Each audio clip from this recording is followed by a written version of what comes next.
فرقان على عبده ليكون للعالمين نذيرا والصلاة والسلام على نبينا محمد وعلى آله وصحبه أجمعين إلى يوم الدين أما بعد رب اشرح لي صدري ويسر لي أمري واحلل عقدة من لساني يفقهوا قولي رب يسر ولا تعسر وتمم بالخير. قال الله تبارك وتعالى في القرآن المجيد: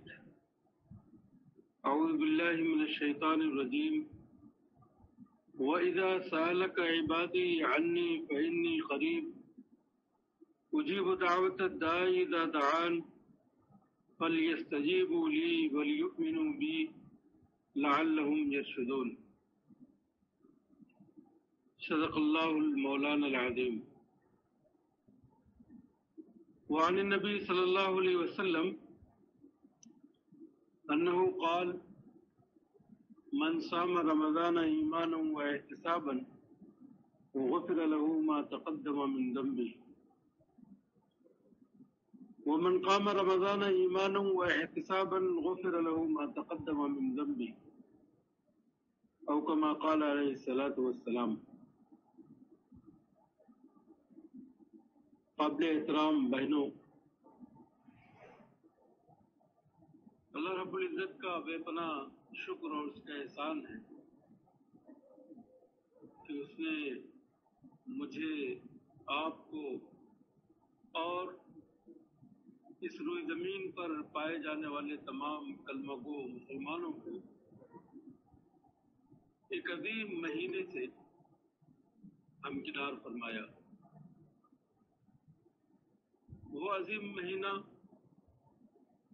وہ مبارک مہینہ جسے سال کے 12 مہینوں میں یہ شرف حاصل ہے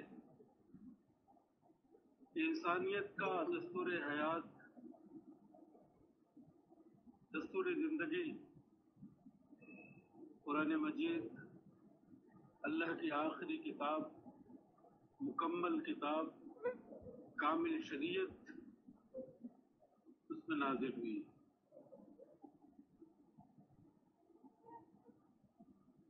محترم ناظرات، دین اسلام نے اپنے ماننے والوں پر جو عبادات فرض کی ہے، ان سب عبادات کا مقصد اہل ایمان کو، ایمان کے ماننے والوں کو اللہ اور اس کی کتاب اور اس کے رسول پر ایمان رکھنے والوں کو اور روز جزا کے واقع ہونے پر کامل یقین ہے، ان کی زندگیوں کو ایک خدا کی بندگی میں رکھنا ہے. عبادات کا جو نظام اسلام نے ہم مسلمانوں کو عطا کیا ہے، اس کے کئی ارکان ہیں، لیکن اس وقت ہم جس خاص رکن میں سانس لے رہے ہیں اور جس سے بہرور ہو رہے ہیں وہ روزہ ہے. روزہ یہ اسلام کا چوتھا رکن یا اس نظام عبادت کی چوتھی کڑی ہے. روزے کے سلسلے میں جو خاص ہدایات قرآن مجید اور صاحب قرآن صلی اللہ علیہ وسلم نے بتائی ہیں، ان پر نظر ڈالنے سے معلوم ہوتا ہے کہ وہ متعدد دینی اہمیتوں اور مصلحتوں کا مالک ہے، جن میں کچھ مصلحتیں بنیادی حیثیت اور امتیازی حیثیت کی نوعیت رکھتی ہیں، اور بعض نوافل اور استحباب کے درجے کی.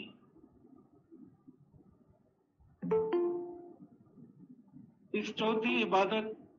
یعنی روزے کو سمجھنا ہے کیا, وہ چاہتا کیا ہے, اور اللہ تعالیٰ اس عبادت کو فرض کر کے اپنے بندوں سے کیا چاہتا ہے اور اپنے بندوں کو کیسا دیکھنا چاہتا ہے,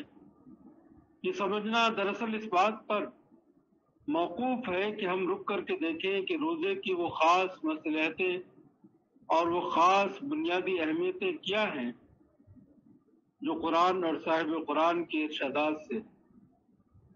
معلوم ہوتی ہیں. جب ہم قرآن کے بیانات اور نبی پاک صلی اللہ علیہ وسلم کے بیانات پر نظر ڈالتے ہیں تو یہ بات سب سے نمایاں ہو کر کے ہمارے سامنے آتی ہے کہ روزہ ایک ایسی عبادت ہے جو انسان میں خدا ترسی کی صفت اور تقوی کا جوہر پیدا کرتا ہے.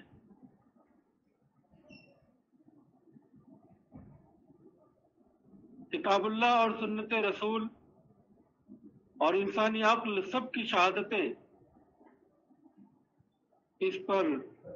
موجود ہیں اور سب پر گفتگو ہو سکتی ہے.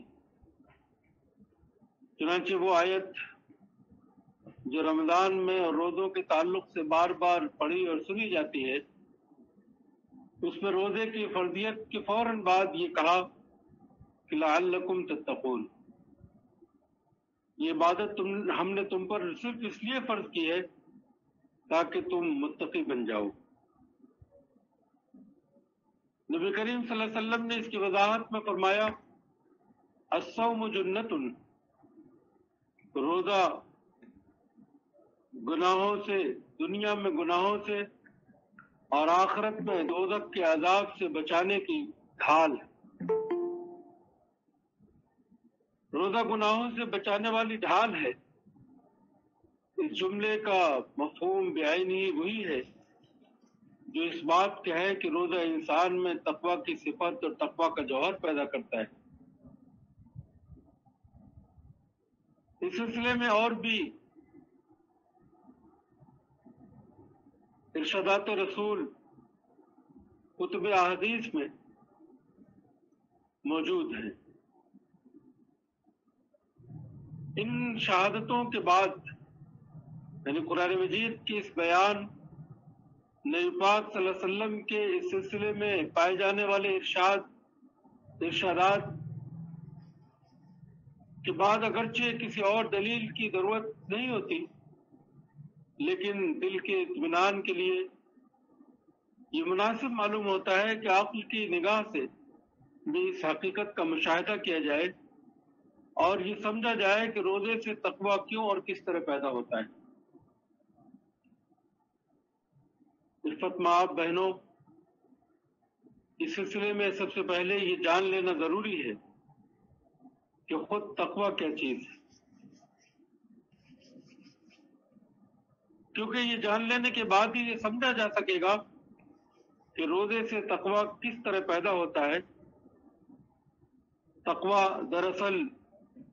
اللہ کی ناراضی سے بچنے کے اس گہرے احساس کا نام ہے جو آدمی کو ہر بھلے کام پر ابھارتا اور ہر برے کام سے روکتا رہتا ہے. انسانی زندگی کے معراج یہ ہے کہ انسان کا خالق, اس کائنات کا رب اور انسانوں کا رازق ان سے خوش ہو جائے. اور یہ وہ کیفیت اور یہ وہ جوہر ہے جو روزے کے ذریعے سے انسان کے اندر پیدا ہوتا ہے. تو تقوی کے سلسلے میں نے یہ عرض کیا کہ تقوی اللہ کی ناراضی سے بچنے کے اس گہرے احساس کا نام ہے جو انسان کو ہر بھلے کام پر ابھارتا اور ہر برے کام سے روکتا رہتا ہے. یعنی روکتا نہیں ہے بلکہ یہ عمل پوری انسانی زندگی پر حاوی رہتا ہے. یا دوسرے الفاظ میں یہ کہہ سکتے ہیں کہ تقوی ایک خاص قلبی کیفیت کا نام, دل کی کیفیت کا نام ہے. تقوی کسی ظاہری حیت کا نام نہیں بلکہ دل کی اس کیفیت کا خاص کیفیت کا نام ہے جس سے ایک خاص عملی رویہ وجود میں آتا ہے۔ یہ عملی رویہ اللہ کی اطاعت اور فرمانبرداری، اس کی رضاجوئی کا رویہ ہوتا ہے، اور اس خاص کیفیت سے جو دل بہرور ہوتا ہے وہ ہر وقت یہ دیکھتا رہتا ہے کہ میرا خدا مجھ سے ناراض نہ ہونے پائے، میں کوئی ایسی حرکت نہ کر جاؤں جس کو وہ پسند نہ کرتا ہو، اور کسی ایسے کام کا ارتکاب یا کسی ایسے کام کے کر گزرنے سے میں رک نہ جاؤں جو اسے پسند۔ اللہ کی ناراضی سے بچنے اور اس کی خوشنودی حاصل کرنے کی خواہش اور کوشش سوچیے عملاً کب پوری ہو سکتی ہے؟ واضح طور پر یہ خواہش اور کوشش اسی وقت پوری ہوتی اور ہو سکتی ہے جب انسان اپنے آپ کو قابو میں رکھے،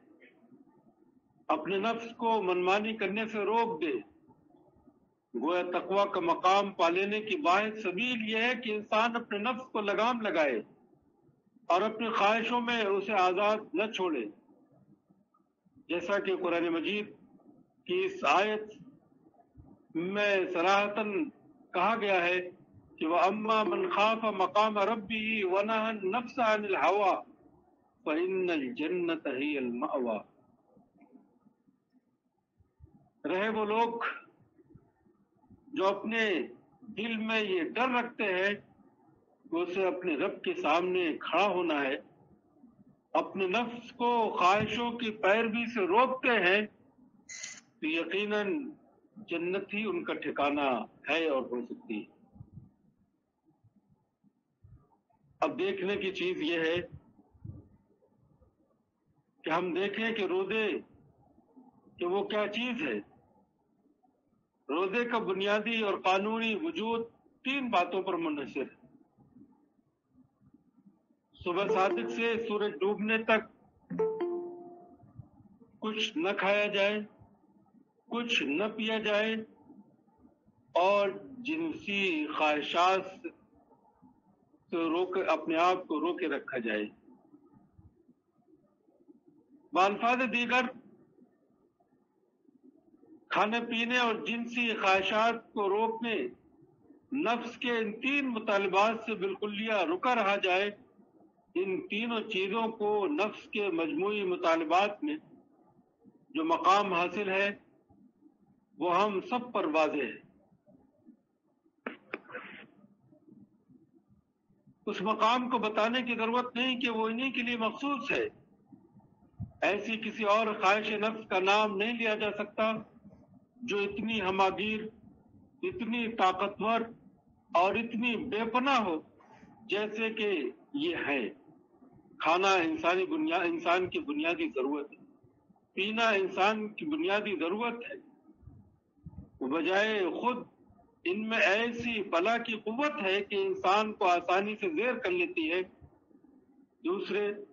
وہ صرف خواہشیں ہی نہیں بلکہ چونکہ انسان کی فطری اور طبعی ضرورتیں بھی ہیں، انہی پر اس کی بقا اور بقائے ذات بھی موقوف ہے۔ وہ زندہ رہنے کے لیے کھانے پینے کا اور نسل کی بقا کے لیے جنسی ملاپ کا ہر حال میں ضرورت مند ہے۔ ان چیزوں کی یہ دوہری حیثیت ان کی قوت و اثر کو لازماً دو آتشہ بنا دیتی ہے، اور روزہ ایک ایسی عبادت ہے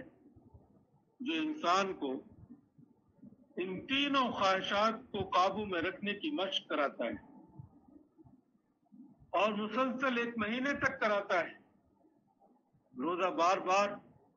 اور 14 گھنٹے انسان اپنے نفس کو ان مطالبات پر تالا لگائے رکھنے، پیاس کی شدت سے حلق میں کانٹے پڑے ہوتے ہیں، منہ سے آواز تک اچھی طرح نہیں نکل پاتی، ٹھنڈا پانی پاس رکھا رہتا ہے،